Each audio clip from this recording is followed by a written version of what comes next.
উনি উল্লেখ করে গেছেন আমাকে ঠান্ডা করে রেখে দিও না। Great father. পাঠক তো ওনার প্রাণ ছিলেন চিরকালই, প্রচণ্ড ভালোবাসতেন। বাঙালি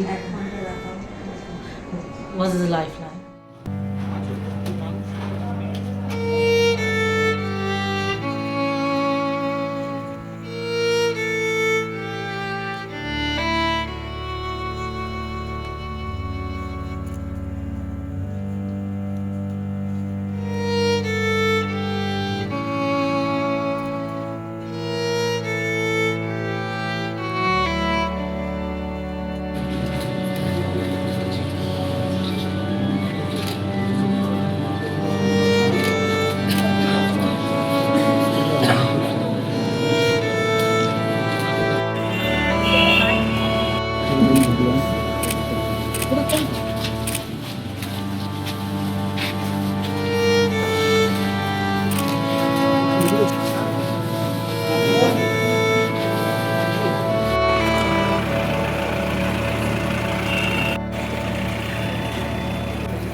নেতালি আমরা সাহিত্য প্রকাশক হিসেবে খুব ক্ষতি, এবং বাংলা সাহিত্যে যারা প্রকাশক আছেন তাদের কাছে খুবই ক্ষতি। এই মানুষটার সঙ্গে আমার আলাপ হয়েছিল 1972-73 সালের সময়, কারণ আমি যখন প্রকাশনায় এসেছি 70 সালে, দীর্ঘ ইতিহাস। সেখানে নিশ্চয়ই আমি খুবই মর্মাহত, আজকে বলার মতো পরিসর রয়েছে। কিন্তু আমি প্রথম আলাপ হয়েছিল 72-73-এ, আমি প্রথম বই পেয়েছিলাম 1976 সালে, এবং সেটা বইটা ছিল একজন প্রকাশকের পুরনো রিপ্রিন্ট বই, নাম ছিল বইটার স্বর্গমত্ত পাতা। তাতে 3টি উপন্যাস যুক্ত হয়েছিল।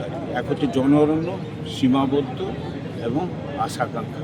এই 3টি উপন্যাসের একত্রিত সংকলন হলো স্বর্গমত্ত পাতা। উনি উল্লেখ করে গেছেন আমাকে ঠান্ডা করে রেখে দিও না। চলে গেলেন।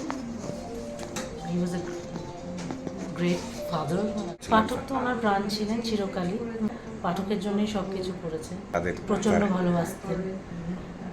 বাঙালি ওয়াজ দ্য লাইফ লাইন। উনি তো শেষ যাত্রায় কোনো রকম আড়ম্বর বা কিছু চাইনি, মানে না, কিভাবে চাইনি। আপনারা করতে চাইছেন? উনি যা বলে গেছেন সেটাই হবে। উনি কোনো ঠান্ডা ঘরে থাকতে চাননি। সো এখান থেকে বাড়ি যাব, উইচ ইজ 83/1B বন্ডি রোড, ওখান থেকে ক্রিমেশনে চলে যাব।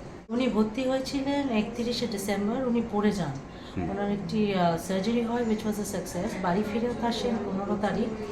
তারপরে হেঁটে ঘর থেকে বেরিয়েও ছিলেন। তারপরে তো বয়স্ক মানে এজ রিলেটেড কোমরবিডিটি শুরু হয়, আর ওখান থেকে হি ওয়েন্ট ডাউন হিল।